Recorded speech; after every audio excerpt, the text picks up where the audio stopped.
Lakshmi Menon. Welcome to my channel. So, 2 ദിവസം മുമ്പ് ഞാൻ ദേറ സിറ്റി സെന്ററിൽ പോയിട്ട് റിംഗ് മാസ്റ്റർ എന്നുള്ള മൂവി കണ്ടു. ദിലീപിന്റെ പടങ്ങളുടെ പ്രൈമറി ഓഡിയൻസ് എന്ന് പറഞ്ഞാൽ കുട്ടികളാണെന്ന് നമുക്കറിയാം. അപ്പോൾ CID മൂവീസ് ഒക്കെ പോലെ തന്നെയാണ് ഈ പടം കേട്ടർ ചെയ്യുന്നത് കുട്ടികൾക്ക് വേണ്ടി തന്നെയാണ്.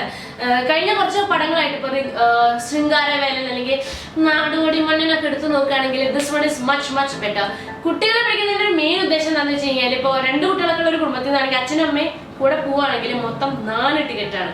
ബാക്കിയുള്ളവരെ കടവന്തലിൽ നിന്ന് തോക്ക് വെച്ച് വെടിവെച്ച് കളിക്കുമ്പോൾ ദിലീപ് നൈസായി വന്ന് പട്ടിനെയും കൊണ്ട് വന്ന് കാശി വരി പോയ സിറ്റുവേഷനാണ്. ഇനി പടത്തെ കുറിച്ച് പറയുകയാണെങ്കിൽ സിനിമയെ ഉദ്ധരിക്കണം അല്ലെങ്കിൽ സിനിമയുടെ അന്തർധാരകളിൽ ഊളിയിടുന്ന ആൾക്കാർ ന്യൂ ജനറേഷൻ വിമർശകരൊക്കെ പറ്റുകയാണെങ്കിൽ തിയേറ്ററിന്റെ അടുത്ത് കൂടെ പ്രാന്തപ്രദേശത്ത് പോവാതിരിക്കുകയാണ് നല്ലത്. സാധാരണ ഫാമിലി ഓഡിയൻസ് എൻജോയ് ചെയ്യുന്ന ഒരു മൂവിയാണ്. ഇനി വേണമെങ്കിൽ അച്ഛൻ ലേശം പുച്ഛാവാൻ പടത്തോട്, പക്ഷെ അമ്മ കുട്ടികളൊക്കെ എന്തായാലും ശരിക്കും പറഞ്ഞാൽ എൻജോയ് ചെയ്യും ഈ പടം. ഈ സിനിമയില് ദിലീപാണോ അല്ലെങ്കിൽ ഡയാന എന്നുള്ള പട്ടിയാണോ കൂടുതൽ സ്കോർ ചെയ്തിട്ടുള്ളതെന്ന് വെച്ച് കഴിഞ്ഞാൽ നിസ്സംശയം പറയാം പട്ടി തന്നെയാണെന്നുള്ളത്.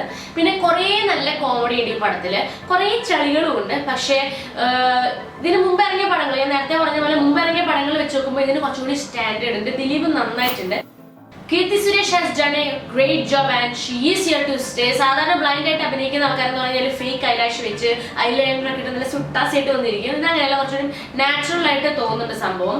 പിന്നെ ഹണി റോസ് എന്ന് പറഞ്ഞു കഴിഞ്ഞാൽ എന്താ പറയുക, അവിഹിതം തന്റെ കുത്താവകാശമായിട്ട് തന്നെ മുന്നേറിക്കൊണ്ടിരിക്കുകയാണ്. ഇപ്രാവശ്യം ന്യൂ ജനറേഷൻ നായകന്മാരെ മമ്മൂട്ടിയല്ല ഷിജു ആണ്. ആൻഡ് ആ ഒരു ദുഃഖപുത്ര ഇമേജ് വിട്ട് കുറച്ചുകൂടി വില്ലത്തിയാണ് ഇപ്രാവശ്യം.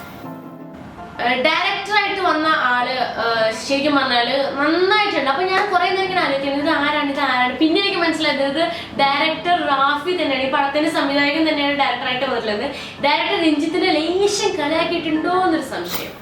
ഈ പടത്തിലെ അഭിനയിച്ച എല്ലാവരും നന്നായിട്ടുണ്ട്. ഇപ്പൊ സുരാജ് ആണെങ്കിലും ഷിജു ആണെങ്കിലും കലാഭവൻ ഷാജോൺ, 1-2 സീനിൽ മാത്രമേ ഉള്ളൂ കുറച്ച് പേര്. ഇപ്പൊ ജനാർദ്ദനൻ, സായി കുമാർ, വിജയരാഘവൻ കുറച്ചുകൂടി ഉണ്ട് കേട്ടോ, അനിൽ, അങ്ങനെ ഒരുപാട് പേര്, ഒരുപാട് ആർട്ടിസ്റ്റ് ഉണ്ട്. പഴയ ചിത്രം സിനിമയിലത്തെ രഞ്ജിനി വന്നിട്ടുണ്ട്. ഞാൻ ഒന്നും പറയുന്നില്ല അതിനെ കുറിച്ച്. ഈ പടത്തിലത്തെ മെയിൻ ക്യാരക്ടേഴ്സ് എന്ന് പറഞ്ഞാൽ ഡയാന, ടോബി, ലിസ, പേര് വരെ പഠിച്ചു പട്ടികളുടെ എന്നുള്ള ക്യാരക്ടേഴ്സ് ആണ്. അപ്പൊ ഈ പട്ടികൾ എന്ന് പറഞ്ഞു കഴിഞ്ഞാല് സാധാരണ മലയാള സിനിമയില് ട്രെയിൻ ഡോഗ്സ് അല്ലെങ്കിൽ ഭയങ്കര ഗൈഡ് ഡോഗ് എന്നൊക്കെ പറഞ്ഞ് കാണിക്കുന്ന Alsatian, German shepherd, Pomeranian, Doberman തുടങ്ങിയ പട്ടികളാണ്. അപ്പോൾ ഈ ബ്രീഡ്സിൽ വ്യത്യസ്തമായി സെയിന്റ് ബെർണാർഡ്, കോക്കസ് സ്പാനിയൽ എന്നുള്ള കുറച്ചുകൂടി നല്ല ബ്രീഡ്സിനെ കാണിക്കാൻ ശ്രമിച്ചിട്ടുണ്ട് ഈ പടത്തിൽ. ഈ പടത്തിലത്തെ ആനിമേഷൻ ശരിക്കും പറഞ്ഞാൽ തെറ്റില്ല എന്ന് തന്നെ പറയാം. എനിക്ക് നെഗറ്റീവ്സ് ആയിട്ട് തോന്നിയിട്ടുള്ളതെന്ന് വെച്ചാൽ കുറെ ക്ലീഷേസ് ഉണ്ട്. എങ്കിൽ പോലും ചില ക്ലീഷേസിലൊക്കെ അവർ വ്യത്യാസം കൊണ്ടുവരാൻ ശ്രമിച്ചിട്ടുണ്ട്. ദിലീപിന്റെ ഹെയർ സ്റ്റൈൽ ഒരു 1-1.5 ഹെയർ സ്റ്റൈൽ ആയിപ്പോയി. പക്ഷെ ആര് കളിയാക്കാൻ മെനക്കണണ്ട, ഇൻക്ലൂഡിങ് മീ. കാരണം പുള്ളിയുടെ സിനിമയിൽ പുള്ളിനെ കുറിച്ച് ഈ ഹെയർ സ്റ്റൈലിനെ കുറിച്ച് തന്നെ വാരി കോരി കളിയാക്കിയിട്ടുണ്ട്. പിന്നെ ഒരു കാര്യം എന്ന് വെച്ച് കഴിഞ്ഞാൽ ഈ പടം തുടങ്ങുമ്പോൾ തന്നെ വീഡിയോ ബ്ലോഗിങ്ങിനെ കുറിച്ചാണ് പറയുന്നത്. ഈ മലയാള സിനിമയിലെ ബ്ലോഗിങ്ങിനെ കുറിച്ച് അറിഞ്ഞു തുടങ്ങി. ഒരു കാര്യം എന്താണെന്ന് വെച്ച് കഴിഞ്ഞാൽ 2-3 വീക്സ് ആയിട്ട് I didn't upload any video. കുറെ പേര് എനിക്ക് മെസ്സേജ് അയച്ചിരുന്നു. വൈശാഖ്, ചിന്തു, ഉണ്ണി, വേണു, ധനുജ, അങ്ങനെ ഒരുപാട് എനിക്ക് ചില പേര് എനിക്ക് പെട്ടെന്ന് കിട്ടുന്നില്ല. അതാണ്.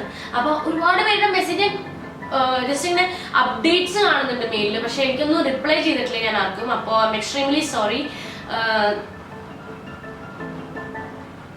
അപ്പൊ റിംഗ് മാസ്റ്റർ കണ്ട ആൾക്കാരാണെങ്കിൽ അല്ലെങ്കിൽ കാണാൻ പോയിട്ട് ഉള്ള അഭിപ്രായം എന്താണെങ്കിലും കമന്റ്സ് ആയിട്ട് ഇടണം. ആൻഡ് പുതിയ ആൾക്കാരാണെങ്കിൽ don't forget to subscribe my channel. Tata.